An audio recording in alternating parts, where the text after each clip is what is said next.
usar a linguagem corporal como relevante para a própria vida, integradora social e formadora de identidade. Certo?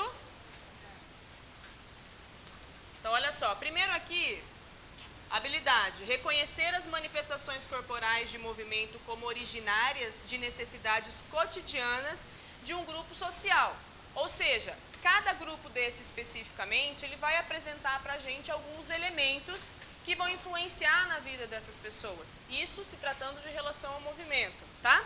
Então, a gente vai trabalhar aqui a questão 1, a 2 e a 3, tá? Se der tempo. Vamos pensar positivo, né? Então, vamos lá. Vamos acompanhando junto algumas anotações, depois a gente vai conversando a respeito e vocês vão fazendo dentro desse contexto, tá? A dança é importante para o índio preparar o corpo e a garganta e significa energia para o corpo, que fica robusto. Na aldeia, para preparo físico, dançamos desde as 5 horas da manhã até as 6 horas da tarde. Passa-se o dia inteiro dançando quando os padrinhos planejam a dança dos adolescentes. O padrinho é como um professor, um preparador físico dos adolescentes. Por exemplo, quer passar? Oi? Só mudou a página. É 68, né? Por exemplo, o padrinho sonha com um determinado canto e planeja para todos entoarem. Todos os tipos de dança vêm dos primeiros chavantes, que são esses nomes bonitos que agora não vou falar porque eu falo muito bem essa língua, então vocês vão ficar surpreendidos. Que foram descobrindo através da sabedoria como iria ser a cultura chavante. Até hoje existe essa cultura, essa celebração. Quando o adolescente fura a orelha, é obrigatório ele dançar toda a noite e tem de acordar à meia-noite para dançar e cantar. É obrigatório e eles vão chamando um ao outro em um grito especial. Tá? Então, ele colocou todo o contexto que acontece, esses movimentos dentro daquela aldeia, dentro desse povo especificamente. Tá? A partir das informações sobre a dança chavante, conclui-se que o valor da diversidade artística e da tradição cultural apresentados originam-se veja bem, da iniciativa individual do indígena para a prática da dança e do canto. O que a gente tem a dizer sobre isso? Não, ele não tem uma iniciativa individual, né? Ele falou lá na penúltima, quando o adolescente fura a orelha, é obrigatório ele dançar. O próprio texto já te deu essa resposta. Tá? É obrigatório dançar. Então, ele não tem uma iniciativa, eu vou lá dançar, porque eu quero. Não, ele está dentro de uma cultura que o obriga a estar ali, certo? Originam-se da excelente forma física apresentada pelo povo chavante. Também não, lá no começo ele fala que ele vai desenvolvendo isso daí dentro de um processo, certo? Da multiculturalidade presente na sua manifestação cênica. Não também, porque ali ele está falando só do povo chavante. Isso daqui é único e exclusivamente do povo chavante. Se a gente for pegar uma outra tribo indígena, ela vai ter um outro culto, um outro ritual para ser trabalhado nesse sentido, certo? A inexistência de um planejamento da estética da dança caracterizada pelo ineditismo.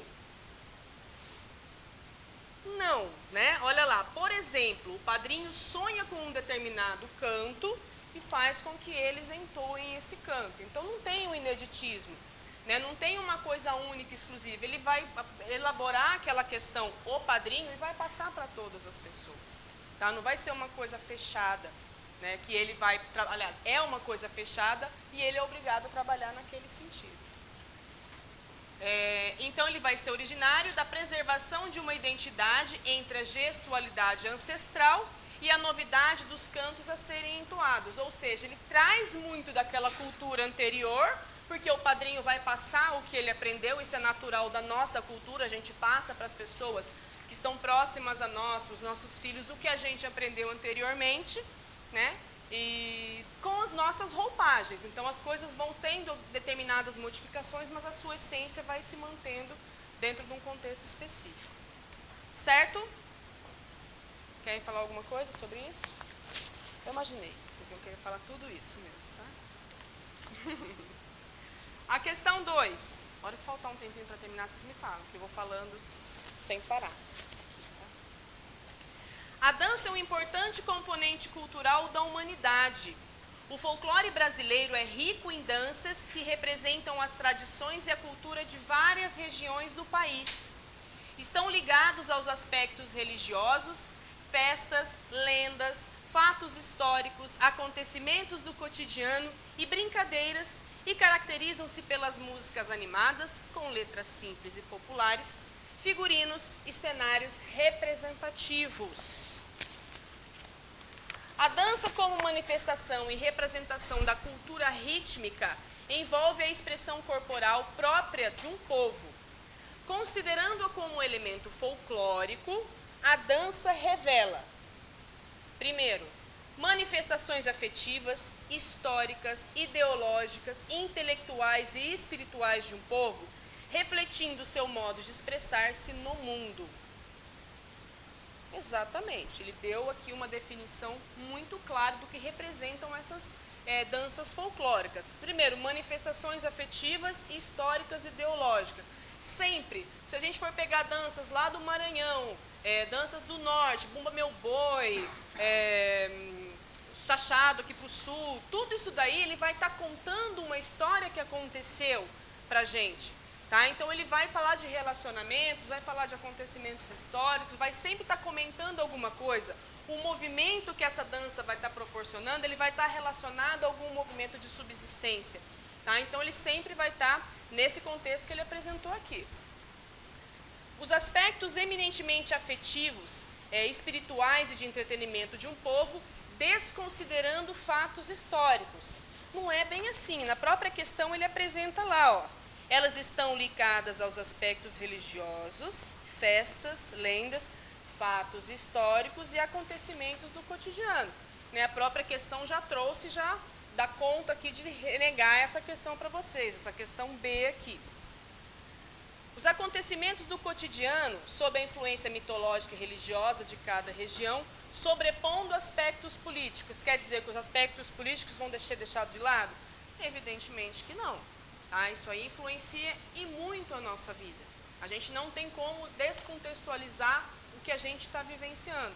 O nosso modo de vida atual, por exemplo, ele é extremamente influenciado pela nossa política. Assim como se a gente for pensar em 10, 15, 20 anos atrás, também. Não tem como a gente dissociar isso daí, trabalhar de uma forma fechada nesse aspecto e esquecer outros do lado de lá. Certo? A dança revela tradições culturais de cada região, cujas manifestações rítmicas são classificadas em uma das mais originais. A questão não é ser original, tá? Que ele está falando original que ela inventou e só tem naquele lugar ali. Não. Danças folclóricas, jogos e brincadeiras, tudo isso daí que é perpetuado pela nossa cultura, cada lugar vai ser de uma forma diferente. Se a gente puxar para a questão do jogo, por exemplo, então se eu falar assim, eu jogo bets aqui na minha cidade, tem gente que falar, mas lá na minha cidade chama taco, lá na minha outra cidade chama tal coisa, e assim vai. Mas ele não é um jogo original, ele não é único exclusivamente dessa forma, não. Mesma coisa a dança. Às vezes tem danças tem influências circulares, que são aqui mais da região sul, por uma questão de influência alemã e tudo mais, mas elas acontecem também lá no Norte e Nordeste, por uma questão de migração e tudo mais. No entanto, elas têm conotações diferentes, mas elas não são originais. Expressam-se... dança revela lendas que se sustentam em verdades históricas, uma vez que são inventadas e servem apenas para uma vivência lúdica de um povo. Não, tá? Não são inventadas. Igual eu falei para vocês, já a cultura acontece dessa forma. Ela vai vir de situações do cotidiano, de situações de subsistência, não foram inventadas. Tá? E elas não são únicas exclusivamente para a vivência lúdica de um povo. Elas são feitas para contar histórias, são feitas para ritos religiosos, elas têm uma finalidade específica. Tá? Algumas danças, claro, ela tem uma conotação lúdica muito forte, mas ela também vem para passar informação. Ela vem para dar um contexto na vida da gente. Certo? Então, vocês percebam, por exemplo, até aqui, que a dança, nosso movimento corporal, ele tem uma identidade. Então, se hoje, por exemplo, eu fosse dar uma aula de dança para vocês, vamos montar uma coreografia. Aí a gente seria pensar em movimentos que você já teve, movimentos que você já fez. Por isso que eu trabalho com dança, nossa, eu vou montar uma coreografia muito rapidinho, porque eu experimento o meu corpo de várias formas. Eu não trabalho com dança, então eu não tenho tantos movimentos assim, certo?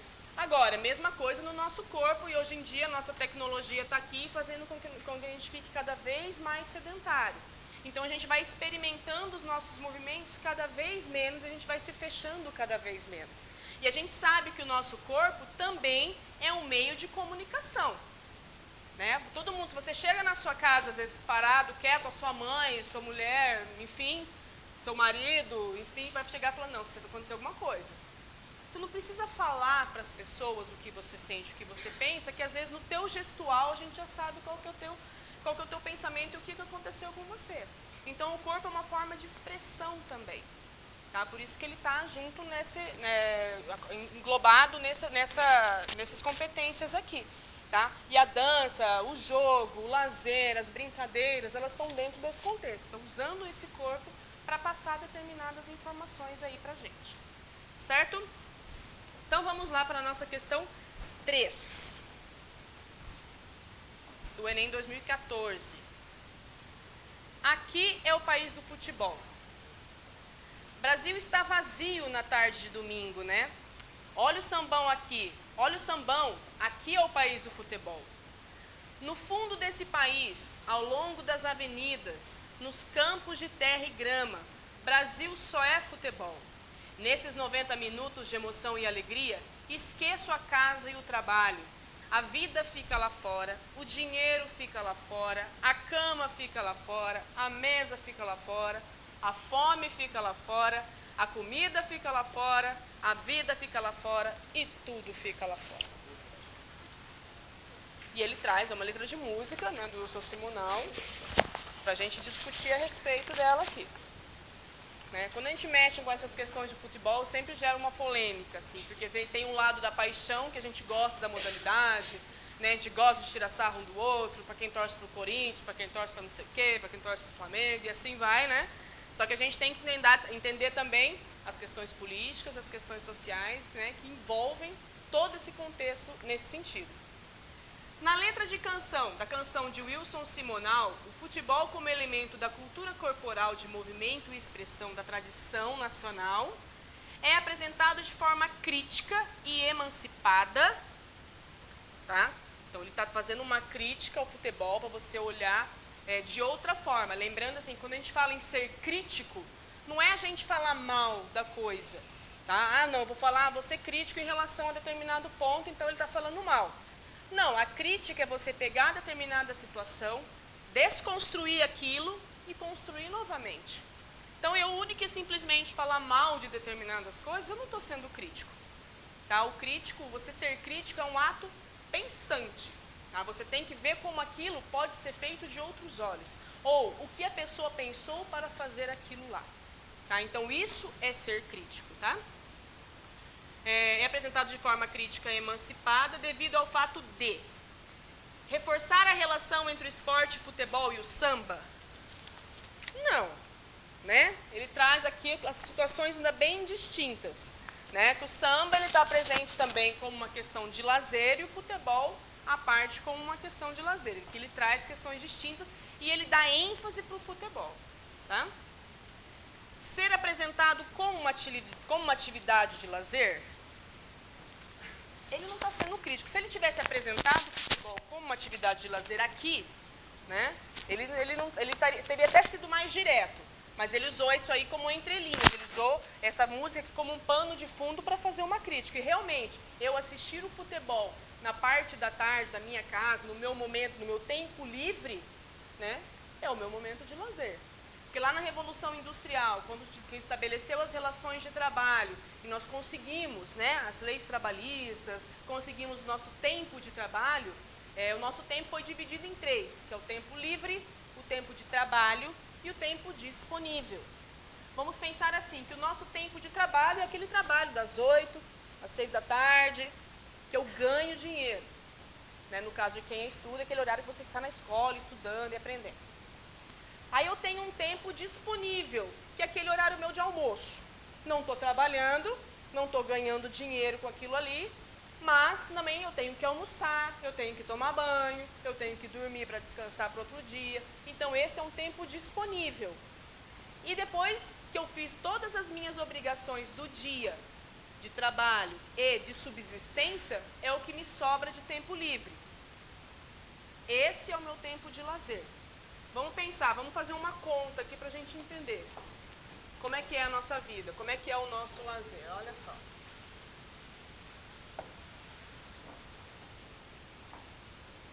Então nós temos aqui tempo de trabalho. Vou pensar num dia aqui de 24 horas, tá? Então eu trabalho das 6 da manhã às 11 horas, depois eu entro às 14 e saio às 18. Certo? Então eu tenho aqui das 11 às 14 no meu tempo disponível.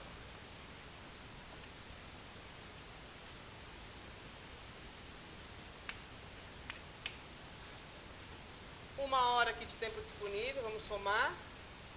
Aí eu chego em casa às 6 horas, vou tomar banho, vou comer, vou limpar a casa, lavar roupa, né? Tempo disponível, tá? Porque não é uma obrigação. Se você não quiser fazer nada disso, você não precisa fazer. Se você não quiser tomar banho, se você não quiser comer, se você não quiser fazer isso, não precisa fazer. Mas eu tenho que fazer. É subsistência, certo? Então vamos pensar que eu chego às 18, 19, 20, 21, 22 horas. Vamos pensar, 22 horas. Então mais 4 horas de tempo disponível. Aí 22 horas eu já estou morrendo de sono, porque imagina, eu trabalhei o dia todo, já estou morrendo de sono, vou dormir e trabalhar às 6. Então assim, se eu estou com sono, é fisiológico, não é isso? Então eu preciso dormir. Eu não vou dormir porque eu quero dormir. Eu estou com sono, eu preciso dormir porque eu preciso trabalhar no dia seguinte. Né? Quando a gente tem insônia, de madrugada a gente fica com uma raiva, quando a gente tem que acordar daqui a pouco, eu estou aqui sem dormir. Então é tempo disponível também. Olha que interessante. E cadê o nosso tempo livre?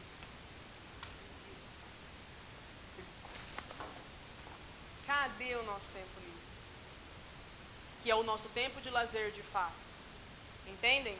Então a gente hoje em dia, principalmente nessas questões globalizadas, a gente tem o nosso tempo de lazer cada vez menor. Se ele tivesse nessa questão aqui apresentado pra gente o futebol, esse momento de lazer ali no domingo, por exemplo, domingo à tarde, se eu tô depois do almoço, não tenho mais nada para fazer, vou dormir porque eu não tenho nada para fazer, aí é o meu tempo livre.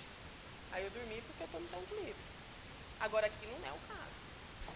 Durante a semana sobra muito pouco tempo livre. Né? A gente também não se permite esse tempo livre. Né? O ócio, o não fazer nada, para nós é nocivo hoje em dia. Ele tem uma conotação negativa para a gente hoje em dia. Lá na Grécia Antiga, não. Lá na Grécia Antiga, quanto mais tempo as pessoas ficavam sentadas pensando na vida, né, mais elevadas elas eram. Olha que interessante, né? Senta ali na praça, fica o dia inteiro pensando na vida.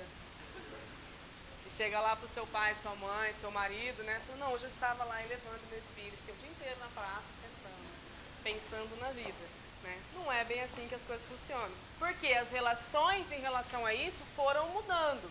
Né? Conforme as relações de trabalho foram mudando, lá na Grécia quem trabalhava era escravo. Então, assim, o trabalho tinha uma conotação negativa naquela época.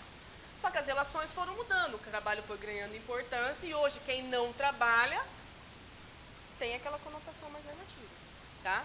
Então, aqui, quando ele traz a questão do futebol como lazer, se ele trouxesse aqui, ele não ia estar trazendo uma crítica, ele ia estar representando o futebol como estado de lazer. Mas não foi o caso, ele fez uma crítica, ele está engarfinhando com a gente com essa música aqui. Ser identificado com a alegria da população brasileira. Não também, tá? Porque aqui ele apresenta, né, ele está brincando, ele faz uma sátira, quer dizer que tudo fica lá fora. Né? A gente vê assim, na política pão e circo, por exemplo. Já escutaram falar sobre a política pão e circo, que aconteceu lá em Roma, que eles construíram aqueles grandes estádios, eles colocavam as pessoas lá para assistirem aquelas brigas entre os leões com os guerreiros e tudo mais, né? Sendo que o mundo estava lá sofrendo um monte de corrupção, um monte de situação errada, passando fome, mas eles colocavam as pessoas lá, colocavam aquele espetáculo bonito, né? Dava lá um lanchinho pro pessoal e ficava tudo bem. Né? E a gente faz essa ponte para a nossa realidade. O que acontece? Quando eu estou lá assistindo o Brasil ser campeão, nossa, eu sou mais brasileiro do que nunca. Né? Não tenho problema nenhum, não tem conta para pagar, não tem bandidagem na política, não tem imposto alto. Aí a gente é patriota, né? Naquele momento ali a gente é super patriota. Né? Por isso que hoje em dia você vê muitas vezes pichado nas ruas, o pessoal em forma de protesto, estamos revivendo a política pão e circo, né? A questão da Copa, que foi bem criticada aqui, remete a essas questões aí. Tá? Promover a reflexão sobre a alienação provocada pelo futebol. Exatamente. Olha o que ele traz para a gente. No fundo desse país, ao longo das avenidas, quer dizer, toda a parte, lá no fundo do país, eu esqueço da casa, do trabalho, a vida fica lá fora, o dinheiro, aí ele entra ainda, né? A fome, a comida. Quer dizer, nesse momento que eu estou jogando, o meu time está jogando, ele tem que ganhar. Né? Se ele perder, eu estou com ele também. Agora, se eu estou passando fome, se as questões estão dessa forma comigo, eu vou esquecer. Então, o futebol, ele traz como o futebol aliena as pessoas, como o futebol tira as pessoas dos pontos comuns que elas deveriam estar pensando. Né? Elas deveriam raciocinar de uma forma mais crítica em relação à nossa política, à nossa sociedade, ao nosso contexto, mas não. Entrou o futebol na parada, a gente não consegue mais pensar em nada. A gente consegue só pensar, né, no nosso time sendo campeão nesse sentido. Certo?